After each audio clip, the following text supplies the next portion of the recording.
Hinahanap ng pulisya ang isang intelligence officer sa Digo City, Davao del Sur matapos itong mapatay umano sa pamamaril ang isang lalaki. Tinutugis din ng pulisya ang isang dating pulis matapos itong barilin umano ang kanyang kapitbahay. Makibalita tayo kay Sheila Vergara Rubio ng GMA Davao. Namatay ang isang lalaki sa Davao City matapos itong pagbabarilin ng kanyang kapitbahay. Isa umanong dating pulis ang sospek. Ayon sa isang kaibigan ng sospek, nag-iinuman silang magkakaibigan bago nangyari ang krimen. Pero bigla na lang daw nitong pinuntahan ang biktima sa bahay nito at saka pinagbabaril.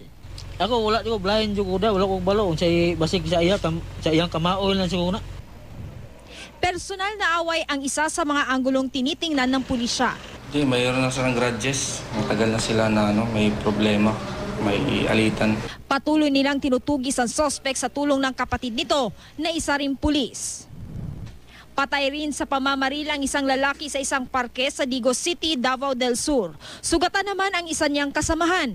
Ang sospek, isang intelligence officer ng Police Regional Office 11. Ayon sa pulisya, nangyari ang krimen sa kasagsagan ng pagdiriwang ng ika-47 anibersaryo ng Araw ng Davao del Sur.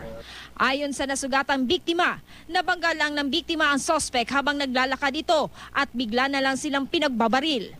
Kwento naman ng sospek na tumangging humarap sa kamera, dinukot ng mga biktima ang kanyang wallet.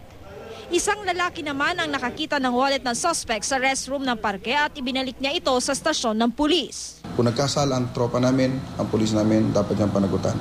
Kung ang merito ng kaso, mahirap siyang pag-usapan niya. Ang importante dito, inaresto namin siya, nandiyan siya ngayon sa kulungan. Patuloy na nagpapagaling sa ospital ang nasugatang biktima. Nakakulong naman ang sospek na pulis.